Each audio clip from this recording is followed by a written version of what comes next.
Bijou de technologie et nec plus ultra de la JIMOCA, Edmond de Rothschild est d'abord un voilier conçu pour affronter les pires conditions de mer et de vent. Plongé dans le ventre d'une bête de course dont la première innovation est une casquette fixe et rigide destinée à protéger le skipper.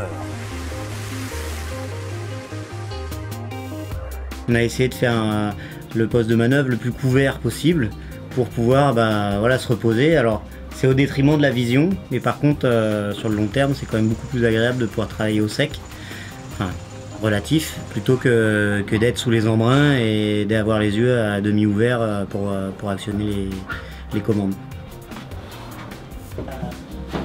Il n'y a rien du tout ici, c'est tout noir, c'est pas peint pour des soucis de légèreté. Et puis le centre névralgique de l'intérieur, c'est vraiment tout est centré pour les poids encore.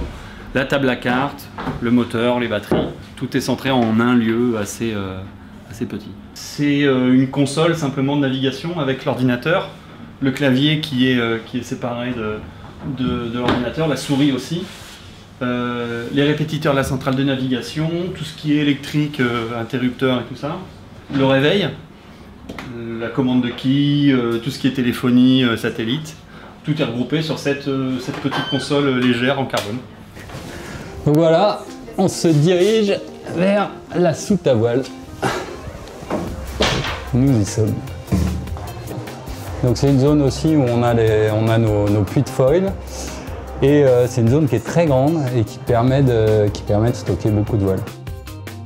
Et là, on arrive vraiment dans la partie avant du bateau, en avant de la soute à voile, et c'est une zone de vide où on ne fait rien. Il y a uniquement de la structure.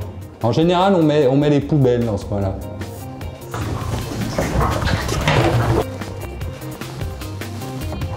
Voilà, donc là on est sur le pont avant du bateau.